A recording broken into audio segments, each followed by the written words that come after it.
This is continuation of tissue system. Tissue system மூணா classify பண்றோம்.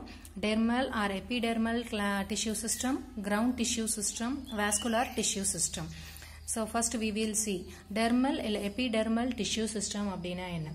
So dermal, epidermal அப்படினா that is the meaning of overlap, வெளிப்பகுதி, outer area. So வெளிப்பகுதி என்ன பண்ணும்? It will protect the inner side.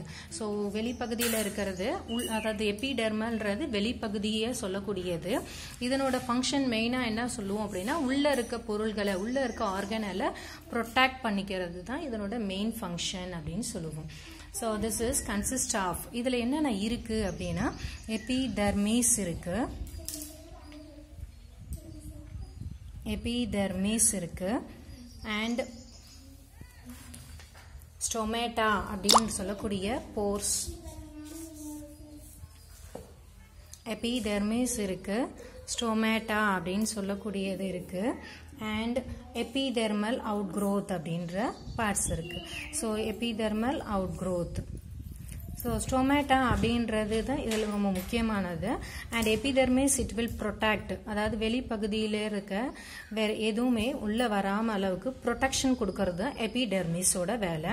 ஸ்டோமேட்டா அப்படின்றது ஒரு small minute force அப்படின்னு சொல்லுவோம். So சின்ன சின்ன துளைகள், போர்ஸ்னா ஹோல்ஸ் அப்படின்னு சொல்லலாம். சின்ன சின்ன சின்ன மைனூட் துளைகள் இருக்கும் அந்த அவுட்டர் செக்ஷன்ல. அந்த துளைகள் தான் டிரான்ஸ்பிரேஷனுக்கு ஹெல்ப் பண்ணுது. This will helps in transpiration. டிரான்ஸ்பிரேஷனுக்கு ஹெல்ப் பண்றது this is stomata and epidermal outgrowth. So let us see the table of dermal, epidermal, ground tissue system and vascular tissue system in the book. So this is classification of tissue system. So you can see that இதல பார்க்கலாம், நீ பார்க்கலாம் dermal tissue system epidermis and periderm அப்படின்ற component இருக்கு. அதனோட function protection, prevention. ஓகேவா? Ground tissue சிஸ்டம்ல 3 type of tissues இருக்கு. இது ஆல்ரெடி நீ 9th ஸ்டாண்டர்ட்ல படிச்சிருக்க. Parenchyma tissue system, collenchyma tissue system, sclerenchyma tissue system. So அதனோட functions photosynthesis, food storage, regeneration, support, protection. So photosynthesis அப்படின்றது உனக்கு தெரியும், ஒளி சேர்க்கை. அதாவது சன்லைட், சூரிய வெளிச்சத்திலிருந்து ஒளி சேர்க்கைன்ற மூலமாக அதனோட தேவையான உணவுகளை அதுவே சிந்தசைஸ் பண்ணிக்கக்கூடிய ப்ராசஸ்க்கு பேரு photosynthesis.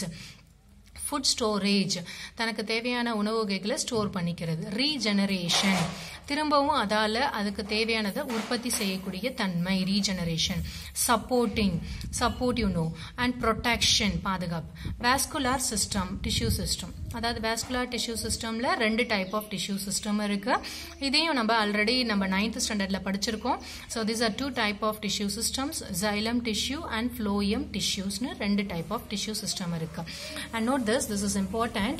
And vascular tissue systemல xylem tissue, okay, xylem tissue ஓட main பங்கு என்ன, முக்கியமான ஃபங்க்ஷன் என்னன்னா transport of water and minerals.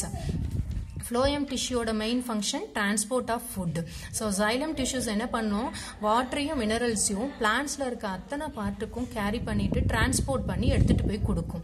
ஆனால் phloem tissues என்ன பண்ணும், அங்கங்க சிந்தசைஸ் ஆகக்கூடிய உணவு வகைகளை உற்பத்தி பண்ண உணவை எல்லா பார்ட்டுக்கும், அதாவது ஒரு பிளான்ட்டோட செடிக்கு, வேருக்கு, பூக்களுக்கு, எல்லா பட்ஸுக்குன்னு எல்லா இடத்துக்கும் கொண்டு போய் சேர்க்கிற வேலையை phloem tissues பண்ணுது. So vascular tissues is much more important. and vascular tissue classify பண்றோம், xylem tissues and phloem tissues. xylemன்றது வாட்டரையும் மினரல்ஸையும் கடத்தக்கூடியது. It transport the water and minerals to all parts of the plants. phloem tissues என்றது transport of food. So உணவு வகைகளை transport பண்ணி எல்லா இடத்துக்கும் கொண்டு போய் கொடுக்குது. So these are the 2 functions of vascular tissue system. So now you can able to answer the questions. The questions are, so கொஷின்ஸை நான் அனுப்புகிறேன், அதுக்கான ஆன்சரை நீங்கள் அனுப்புங்க. Okay, thank you.